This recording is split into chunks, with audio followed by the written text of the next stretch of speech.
Hello, and welcome to eMarketer's webinar, Mid-Holiday Season Retail Update and Post-Thanksgiving Recap. I'm Nicole Perrin, eMarketer Analyst and moderator of today's presentation. Before we start, I'd like to thank Affirm for making this webinar possible. We'll be covering a lot of information today, but don't worry about taking notes and possibly missing something.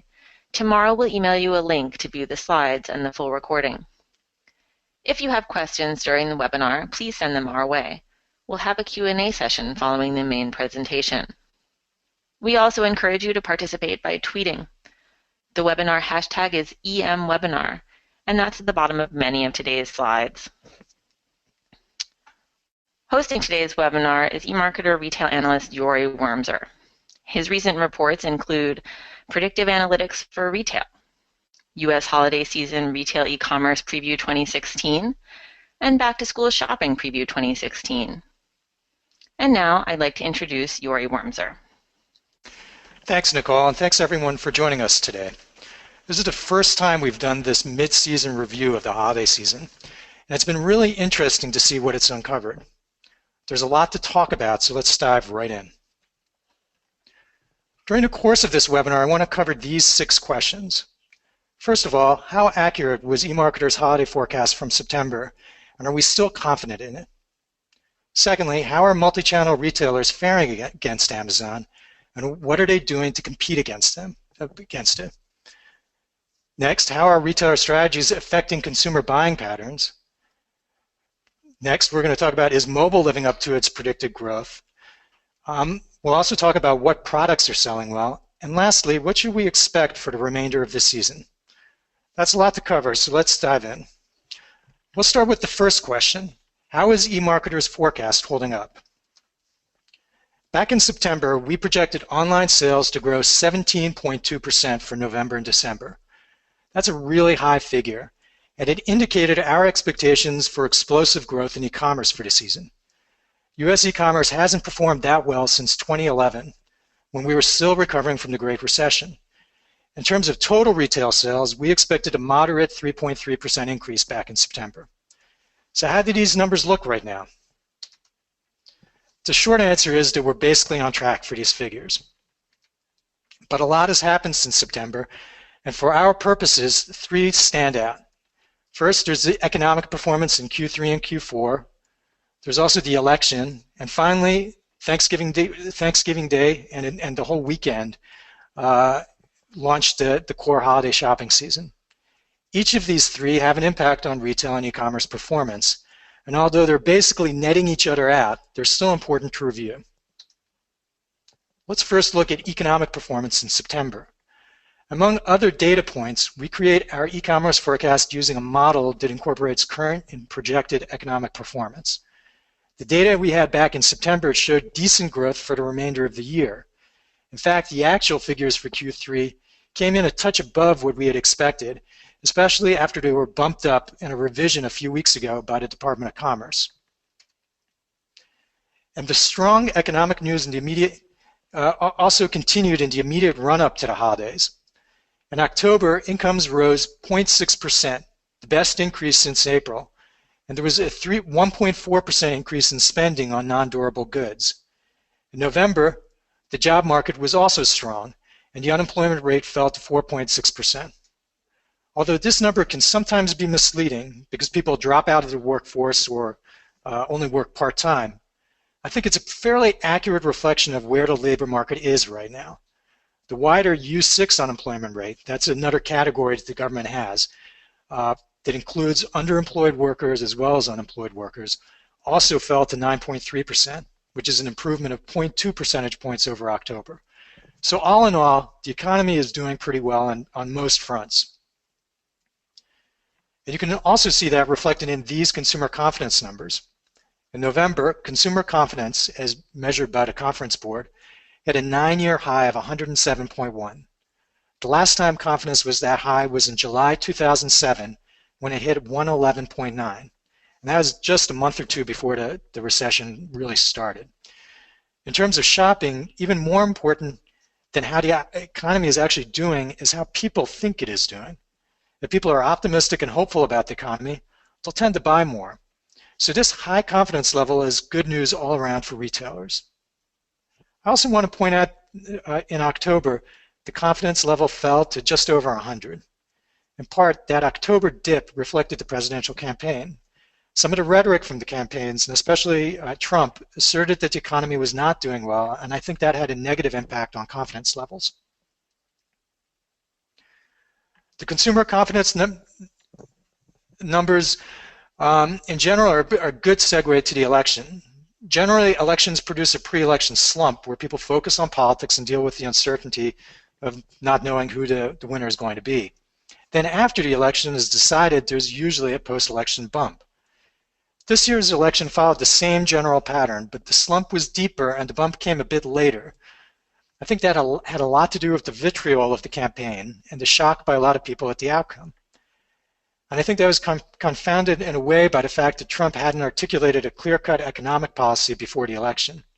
Everyone from financial markets to the average consumers took a day or two to figure out what was actually going on. Shopping wasn't top of mind, and you can see that in this data from HookLogic, which shows daily product page views on its network of retailer websites.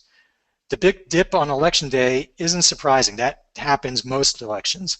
But there was an even bigger dip the following day, which is a little bit uncharacteristic.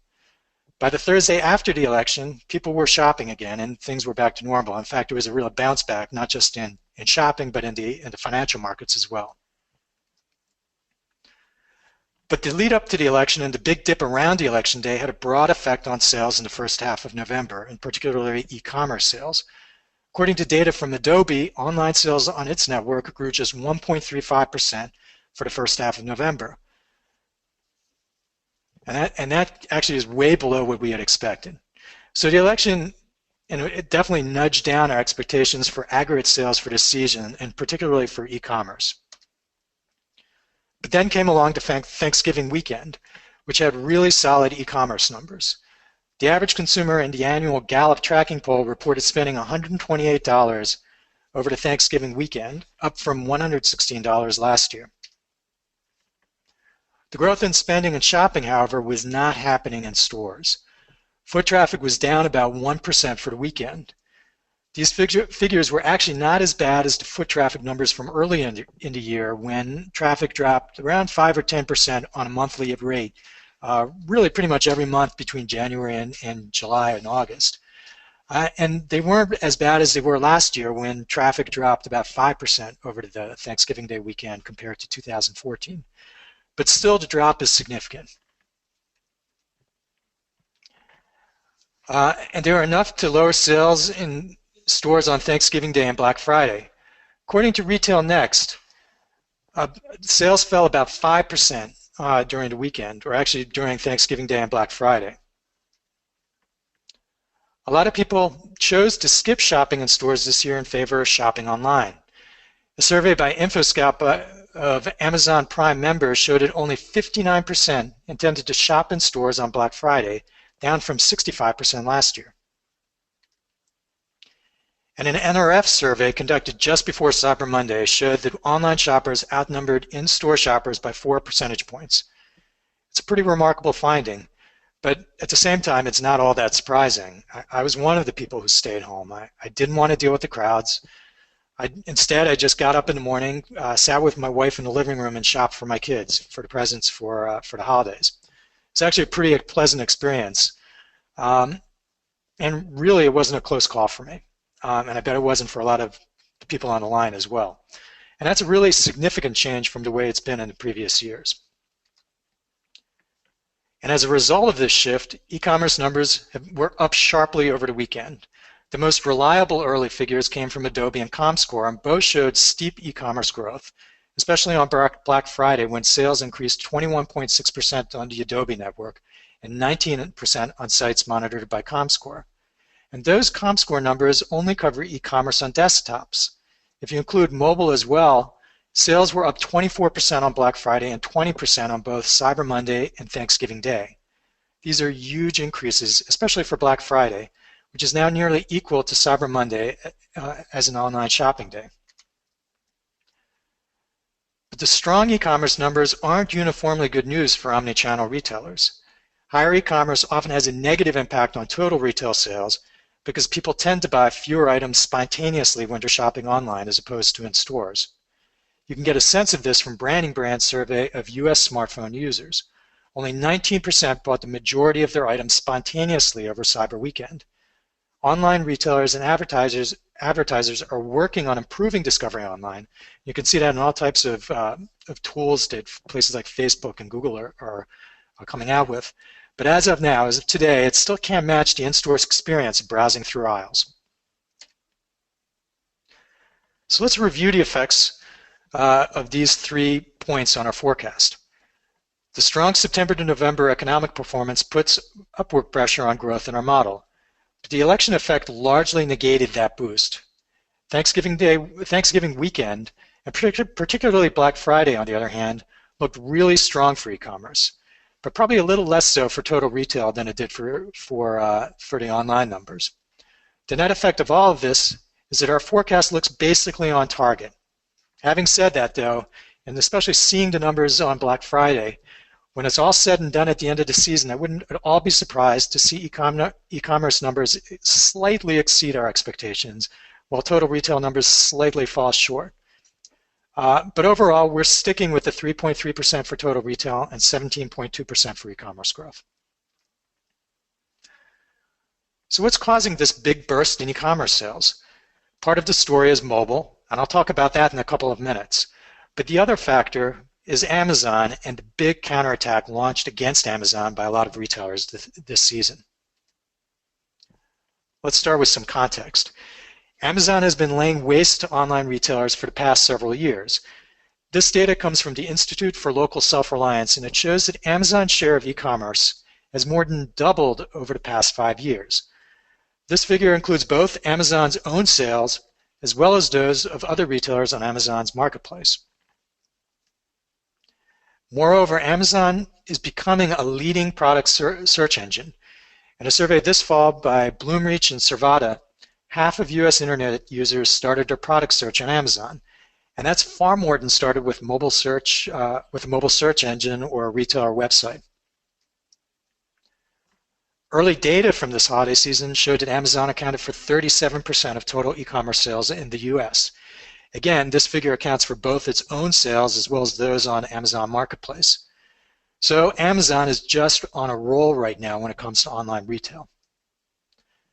And that's why retailers have it in its crosshairs this year, This page is a disaster in terms of webinar design or slide design, so apologies for how crowded it is. But there's a ton of interesting stuff in here, so let me go through it one by one.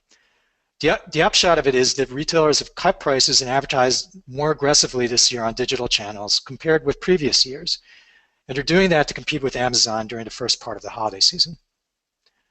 According to AdWorld, digital ad spend was up 17.9% on Thanksgiving Day and 13.8% on Black Friday. Urban Airship reported that retailers sent 56% more app launch notifications during the 2 weeks before Thanksgiving Day. Retailers also poured more money into product listing ads, PLAs, and sales via them were up 53% according to Merkle. Percentage off deals were also higher this year and more widespread according to Retail May Not. And the net effect of this was that 36.2% of shoppers bought all of their Thanksgiving weekend purchases on sale compared with 32.5% in 2015. This is according to the NRF survey that came out just after Cyber Monday. To fund this digital barrage of ads and offers, retailers spend less on traditional media, which led to a 9% drop in total ad spending. And it probably foretells a similar type of shift coming in the next year or so. Retailers also worked over the past year to improve their fulfillment game, including in-store pickup, which last year, frankly, was pretty lousy. They invested in merchandise tracking, associate training, and the physical design of the pickup zones, and the efforts have been largely successful. 87% of the customers in a Branding Brand survey of smartphone users said that the experience met or exceeded expectations for in-store pickup during the Cyber Weekend. and that no doubt contributed to the improvements in retailer NPS scores, which rose to a decent 45 in November, according to Bain & Company. Amazon stayed flat at a rate that was actually higher than that, but still it's a sign of pretty strong retailer performance during the year. They've done a lot of things right so far. So it's basically game on this season between retailers and Amazon. And as I mentioned a second ago, they've been somewhat successful. It looks like they've been able to stanch some of the bleeding of their e-commerce share that we've seen over the past couple of years. According to ComScore, multi-channel retailers actually gained some share of desktop commerce on Thanksgiving Day and Black Friday versus pure play e-commerce players. Although it seems like they continue to lose share to pure play on Cyber Monday. And just to be clear, I would take pure play e-commerce players to be a decent proxy for Amazon. This data from Slice Intelligence also shows Amazon's share of e-commerce revenue over Cyber Weekend holding steady year over year instead of going up. In fact, it actually dipped just a tiny amount. This chart is interesting for the number 2 on there, which is Best Buy, which has had a really strong season to date. Their share of e-commerce went from 6.1% up to 7.4% this year. They've invested pretty heavily in digital advertising, and particularly they've invested heavily in PLA buys, and it seems to be paying off. One side effect of this competitive discounting has been the lengthening of the Black Friday shopping weekend. The promotions are starting earlier and they're ending later. Back in the day, Black Friday was a singular shopping event. People were recovering from their holiday, from Thanksgiving dinner. They went to stores on Black Friday. That was the event of the weekend. Then came Cyber Monday when people did their online shopping while at work. And then a couple of years ago, that was extended to Thanksgiving Day as retailers started offering sales and opening doors on late in the evening on Thanksgiving. And now, Thanksgiving Day sales and even Black Friday sales are starting well before Thanksgiving. Amazon launched its first Black Friday sales this year on November 18th. And not to be outdone, Best Buy started on the 17th, and Walmart sweetened some of its pre-Black Friday sales starting on November 16th. Kohl's and others also started earlier. This all had the effect of moving some Black Friday spending earlier in the year, or earlier in the holiday weekend. Nielsen reported that 39% of consumers expected to start holiday weekend shopping on the day before Thanksgiving, up from 34% in 2015. And Rakuten and Apps Flyer reported far higher activity on the day before Thanksgiving. Let's call that Thanksgiving Eve.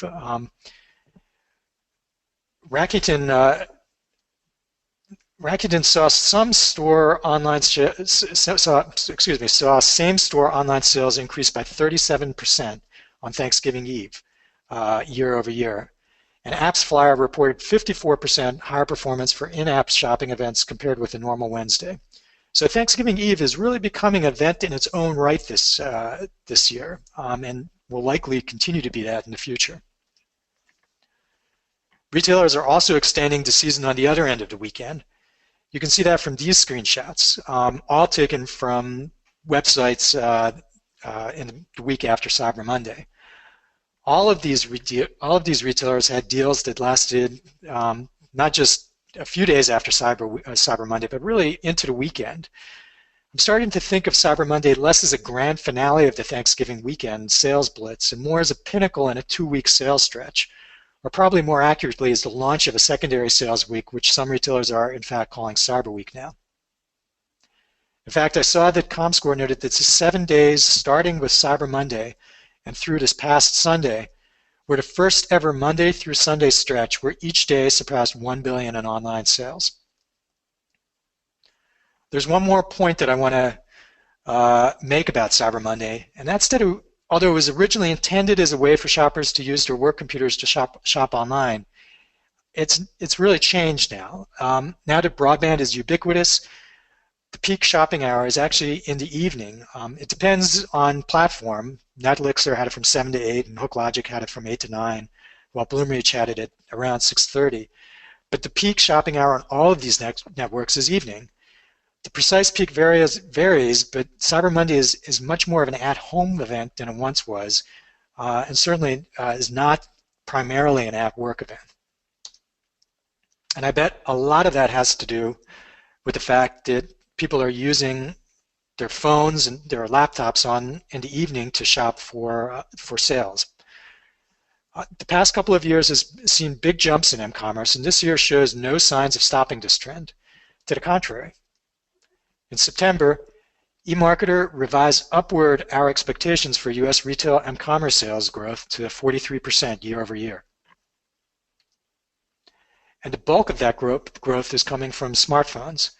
eMarketer expects m-commerce sales via smartphones to increase 78.3% in 2016. And early indications from the season indicate that the rapid m-commerce sales that we predicted before this season seem to be occurring. On sites monitored by ComScore, m-commerce sales grew 26% on Thanksgiving Day, 41% on Black Friday, and 29% on Cyber Monday. Other platforms had even higher figures, especially those that serve primarily smartphones, and in particular commerce platforms that served apps, commerce via apps. Those often had much higher numbers as well. Behind this rapid growth, mobile reached a 40% share of sales on Adobe's platform on Thanksgiving Day, and a nearly as high 36% on Black Friday. Cyber Monday had a bit lower 31% share, but even that was significantly higher than last year. Activity on Criteo's platform was pretty similar. Shoppers continued and accentuated a trend that took off last year of using mobile as a shopping accessory throughout the weekend, but especially on Black Friday when the crowds were thickest. They used their phones to either skip lines to avoid ones when they saw they were too heavy and order via their phone instead, or they were checking availability of products on their phones before going to particular stores, or they just skipped shopping in stores altogether and shopped at home with their mobile devices. So definitely a big shift during the weekend towards m-commerce. Mobile also produced a majority of unique visitors every day during Thanksgiving Day weekend, except Cyber Monday. This hook logic and Net Elixir data looks to be in line with what most other platforms are reporting. Mobile traffic, or at least mobile visits from users, was the majority of shopping traffic for most platforms.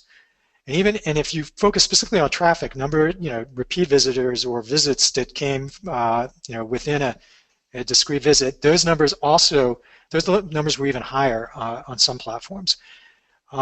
I'm not showing that in these charts, but it indicates that people are really using their mobile devices not just for a quick glance, but actually really delving into pages and doing some really thorough research on their phones and while they're out shopping. Interestingly, it looks like apps are the primary mobile platform for shopping this year. ComScore reported 56% of shopping visits coming from mobile devices on Cyber Monday. Of those mobile visits, more than half came from apps, or 29% of total e-commerce visits. I suspect a lot of that may have come from Amazon. According to Verto Analytics, Amazon shoppers spend nearly twice the time on the Amazon app as they did on the Amazon website on Thanksgiving Day and Black Friday. More broadly, various providers, including AppBoy, showed large increases in purchases via apps, as I mentioned a minute or two ago, with year-over-year increases in triple digits for some of the days. The higher percentage of mobile visits and traffic relative to the amount of sales on mobile represents the lower conversion rates and average order value that is often found on mobile than on desktop. But even these numbers are improving. On the Monete platform, conversion rates on smartphones improved to 1.9% between November 24th and 28th. And that's up about 53% over last year. And the average order value grew 29.4% this year in a year-over-year measure, and is now approaching $150. Even so, the conversion rates on smartphones remain less than half of those on tablets, and even less than that from desktops. They're improving, but they still have a long way to go, and probably will never totally match what we see on desktops. So people were buying early, and they were buying more on their phones. But what were they actually buying? I'm going to quickly take a look at some of the trends we saw in product purchasing.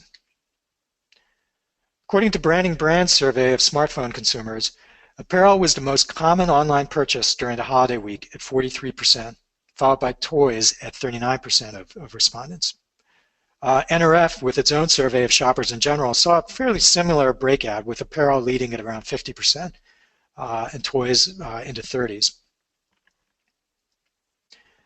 And within apparel, shoes performed particularly well this year, up 53% year over year, according to ComScore. Free shipping and returns have made shoe buying online far easier than it once was, and that's true of apparel in general. And consumers are getting used to the idea of buying shoes online.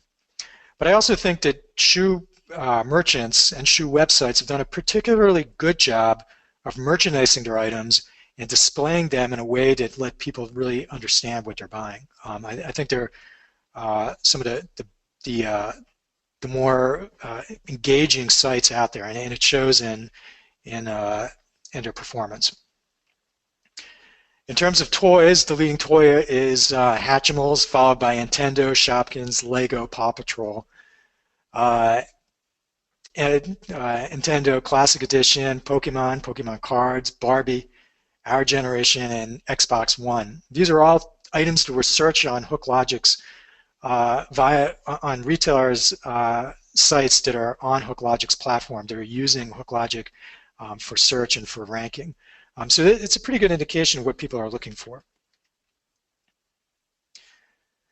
So given everything we've seen so far, what will the rest of the shopping season bring? Overall, the trends we saw at the start of the season are probably a pretty good indicator for what we'll see for the rest of the season. The competitive discounting between Amazon and multi-channel retailers definitely has boosted e-commerce so far in the season. There's no question that e-commerce got a bump during the Thanksgiving weekend. And it's likely to continue to do so for the rest of the season. And the early data I've seen from last week, from Cyber Week, was really strong. I expect that to continue for the rest of the season. But it is going to come at a cost. Traffic is up, sales are up, but margins are going to go down as consumers are cutting their prices deeply. Not consumers, retailers are cutting their prices deeply, and they're cutting them for longer stretches of time. It's just going to hit their margins. And the extra volume of e-commerce orders is also going to put pressure on the shipping networks. I wouldn't be surprised if consumers may face some delays toward the end of the season. And retailers who haven't locked down shipping capacity will have a harder time finding that capacity. And we'll likely see margins hit as well in that angle, from that angle as well. So it should be a challenging year all around for profits, although the actual revenue numbers should be really, really strong. But I have to emphasize that the data we have so far is preliminary. Despite the discounts, most shoppers still have a lot of shopping to do. Only 9% have completed their shopping by Cyber Monday, down 2 percentage points from last year, and 23% hadn't started yet, up from last year, up about 4 percentage points from last year. This is from National Retail Federation and Prosper Insights and Analytics. But as I'm talking right now, this is really the core of the shopping season. This is when people are buying most of this stuff. The bulk of shopping happens really from Thanksgiving Day through about December 15th. In this PayPal survey of U.S. Internet users, nearly 3/4 of respondents plan to have completed their shopping by mid-December. And in a ComScore survey last year, I think all 10 of the top 10 e-commerce days occurred between Thanksgiving Day and December 15th. So this is it. This is where the majority of purchases will happen, and this is where the fate of the season is being decided. But that said, there is still that end of the season stretch where the late shoppers are going to do some of their shopping. About 39% of U.S. Internet users will have finished their holiday shopping by mid-December. Said that they had finished their holiday shopping by mid-December 2015, so last year. And it's in this end part of the season where Amazon's superior distribution network is likely to kick in and give it an advantage. For regular retailers, This means that we'll have to battle Amazon using their advantages of their physical imprint. This includes in-store pickup following online purchases, and it also means that they will likely need to, or likely will, advertise to drive shoppers to their stores. We expect a big jump in local inventory advertising, LIAs, as a result, as well as other foot-driving performance ads, such as dynamic ads on Facebook or promoted pins on Google. Those type of foot-driving ads have been increasing all year long, and better attribution is making it more appealing to retailers, and also the tools themselves have become a lot better targeting. And I really expect to see their use ramp up towards the end of the season. And that might be a way that retailers combat Amazon's built-in advantage with their distribution network. So let's go over what we've talked about over the last half hour or so. We're sticking with our assessment for growth for the season of 17.2% growth in e-commerce sales and 3.3% growth in total retail sales. Both of those look pretty much on target. For the rest of the season, I expect the fierce counterattack that we saw by retailers against Amazon's growth to continue, but actually somewhat moderate now that we're getting out of the core season. But the trends we saw will continue, which means more sales, more revenue being generated on e-commerce at the cost of margins as retailers will continue to discount. As expected, m-commerce continues to grow rapidly. And lastly, Thanksgiving Day, the weekend around Thanksgiving, which used to be a 4 or 5 day event, is now turning into a 2-week event. It's expanding before Thanksgiving Day, and it's extending all the way through Cyber Week, which ends at around a week, several days after Cyber Monday. So with that, I'll turn it back over to Nicole. Thanks, Yori. We've got the Q&A session coming up in just a minute, but first I'd like to once again thank Affirm and to introduce Julie Engel, Head of B2B Marketing at Affirm. She's going to say a few words and then we'll get right to your questions. Julie? Thank you, Nicole, and hello to everyone on behalf of Affirm. I just want to take a few minutes to talk about how modern consumer credit is helping retailers address two of the most pervasive themes that was addressed in Yori's presentation and really impacting retailers today. The first is the Amazon effect, the war for ever greater discounting, and the real impact it's having on retailer margins. The second is the importance of mobile in capturing and converting more mobile activity. I'm excited to be here today to unveil a few interesting data points from our own Black Friday and Cyber Monday analysis to that effect. But before I do, let me give you some quick context about Affirm, who we are, and what we do. First and foremost, Affirm was founded by PayPal co-founder Max Levchin on the belief that the financial services can actually be on the consumer side. We're a mission-driven company, and our mission is one that is very simple and one that we're all very passionate about here at Affirm, which is to create more honest and transparent financial products. We do that by offering simple, transparent installment loan financing at the point of sale that allows shoppers to pay over time for their most important purchases. So with Affirm, there are never any gimmicks, never any gotchas. We don't do anything around deferred interest, compounding interest, or late fees. So what customers see at checkout is exactly what they'll pay on a monthly plan chosen by them. We found this approach has a really powerful impact to retailers because reframing product page and cart pricing into as low as monthly costs reduces sticker shock for shoppers and effectively stops the browsing process, thereby driving more conversions and higher AOV.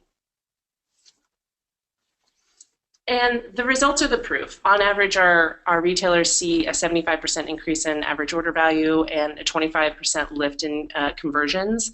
But mobile is where we truly shine.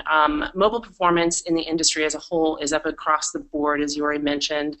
And while desktop still sort of reigns supreme on purchases this holiday season as a whole in the industry, if you look at our results, it's really interesting because mobile outperformed desktops in terms of just sheer transactions on both days. 64% of all of our transactions occurred on Black Friday and 58% on Cyber Monday.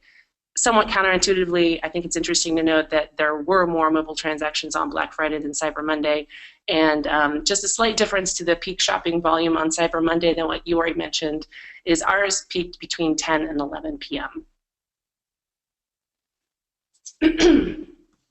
But the most interesting story in our Thanksgiving weekend shopping report is how one of our merchants, Peloton, who makes connected exercise bikes with online streaming classes, used Affirm's modern financing to achieve record sales this holiday without discounting at all. In fact, they're really building their brand without discounting, and Affirm is part of that story. Many of our merchants are finding our as low as messaging to be as effective as discounting. And in this new retail era driven by Amazon's deep discounting wars and compressed margins, we're excited to help retailers differentiate and stay competitive in innovative ways. So that is all for me. If you want more information about Affirm, please visit affirm.com/business, and we'll be sure to include the full copy of the report for more interesting findings in the follow-up from eMarketer. Back to you, Nicole. Thanks, Julie. Okay, Yori, let's get right to your questions. We've got some nice ones today. So let's talk about what happens now that Cyber Week is over. You know, you mentioned that lots of people still have a lot of holiday shopping to do, but the big discounts are really behind us. So what does that mean for how the rest of the holiday sale season is going to go? Yeah, and I think part of what happened during the past 2 weeks is that consumers have really gotten accustomed to buying items on sale. I think their expectations are for discounts. I would expect that they will continue to buy online in heavy amounts. As the discounts have gone down, I think some of the earlier patterns that we saw before this holiday season of people going to Amazon, you know, in slightly higher amounts each year might continue. I wouldn't be surprised if a lot of retailers to combat that will come with late season discounts. And as I said, that's going to hit margins. To really go against Amazon and compete with it, you really have to offer a pretty good experience, and that'll include free shipping, that'll include discounts, and I think those are consumer expectations. I think right at the end of the season, you're going to see, you know, as I said, that's where Amazon's e-commerce advantage really takes hold with their late deliveries and free shipping offers, you know, pretty late part of the season. Yeah. Yeah. Yeah, definitely. So on the subject of Amazon, or in one of your slides or a few of your slides earlier, you mentioned pure plays. So we've got a question about what the definition of a pure play is, but could you also talk a little bit about, you know, what the differences still are in terms of the shopping experience at a pure play? Right. Well, the way the industry generally defines pure plays are retailers that don't have a physical store. You buy online, and that's how you buy. There's no option to go to there's no multi-channel option to go to a store to buy something you saw online. It's really an online shopping experience, 100%. It differs from multi-channel retailers in that, in general, you can't go and actually touch or feel a product. So that puts a premium on the online experience. You know, either the reviews have to be really strong, the experience has to be really smooth, the shipping, the fulfillment, and return policies have to be well articulated and not just competitive, but better than what you might find from a multi-channel retailer. And that's really where Amazon has excelled in all of those regards. And that's why it can do very well as a pure play e-commerce player. Now, there are some ways in which they're at a disadvantage. Grocery is one. Some ways books are another, and electronics where people actually want to try something like a phone or a tablet, that's another way. And that's, I think, why you're starting to see Amazon experiment, put its toes in the water for some physical stores to really, you know, give consumers that option of going to a store, picking up something they just bought, or actually playing around with an item before buying it. And I think you'll see more of that going forward. Sure. Um, so you talked about some of the channels that are driving sales, like search. Let's talk about some other ones like social and email. How are they doing this holiday season? Yeah, I mean, social it's a mixed bag. So I mean, for direct sales, everything, direct referrals, it never performs that well. But in terms of discovery and in terms of evaluation, there's a lot of value in social. Consumers really do use it to evaluate what they're going to buy and what their friends think of it. And it's also valuable in terms of discovering new types of items. In terms of email, it is performing extremely well this year. It always performs well. In some measures, I've seen it perform even better this year than it has in the past. It's one of those channels that has really adapted well to personalization and to really targeted offers. And I think you're seeing the effect of that in the holiday season this year. It's really performing very well. I can't say that as a consumer, I'm surprised by that. We talked about it earlier this week, and I was telling you that despite the constant clutter of my inbox, I really took time to read a ton of those marketing emails over Cyber Week. They were really valuable. Yeah, I did the same. So you talked about how the whole Cyber Week phenomenon is extending both earlier before Thanksgiving and also later after Cyber Monday. And there's another kind of big online shopping holiday that has been getting some press over the past few years in the US, and I know it got a lot more this year, which is Singles Day. Do you think that we're going to see the US kind of extend all the way back and start the holiday shopping fever back at November 11th? Yeah, I mean, it's a great question. I actually think that there's two ways to answer that. I think the holiday shopping season, in a way, the fever starts all the way back in September. You start to see discounts. You've seen an increasing amount of holiday promotions starting as early as October, and definitely shopping happening in October. The core season, I don't see it really going all the way back to Singles Day.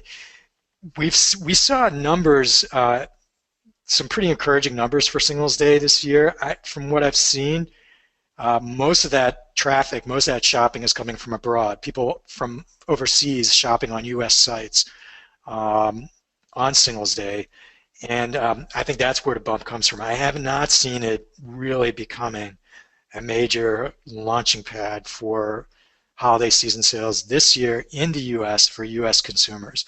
And I don't think it's going to become one in the next, well, let's say in the next year. Who knows what's going to happen after that? But I doubt it's gonna go all the way back there. Yeah, I'm kind of with you on that, but we'll see. So we're almost out of time. We've got time for just one more question, and it's a bit of a toughie, nice open-ended one to leave off with. So it's pretty, late in the game. It's almost the middle of December now. Is there anything that retailers can still do to goose their holiday sales at this point? Yeah, I mean, I think that when you're talking about multi-channel retailers, I think really the key is driving is being competitive in fulfillment in that last week. Now, their big advantage is their physical footprint. So to get shoppers into the stores is key. And just as I mentioned, these performance ads that drive foot traffic, they're so much better than they used to be. Using those I think, is a great way for retailers to compete. Pushing back that last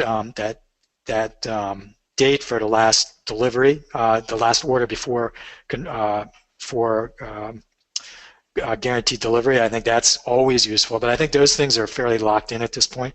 I think where retailers can still make a difference is in driving people to their stores. And for Amazon, it's it's going to be probably very targeted and personalized type of offers for items that are either moving well or that that they can continue to move well, or to target consumers that based on information that they've already gotten this year, to recalibrate some of their targeting. So I think there's a lot that retailers can still do, but that window is starting to close. Yeah, no question. Christmas is around the corner. I think we're all feeling the pressure at this point. Yeah, I mean, it's only 2 weeks away. It's crazy. I'm not ready, so let's not talk about it. Okay, thanks, Yori, and thanks to all of you listening. We're out of time, but please feel free to continue the conversation on Twitter. Remember, we'll send you an email with a link to view the slides and the full recording tomorrow. Thanks for joining us, and thanks again to Affirm for making this webinar possible.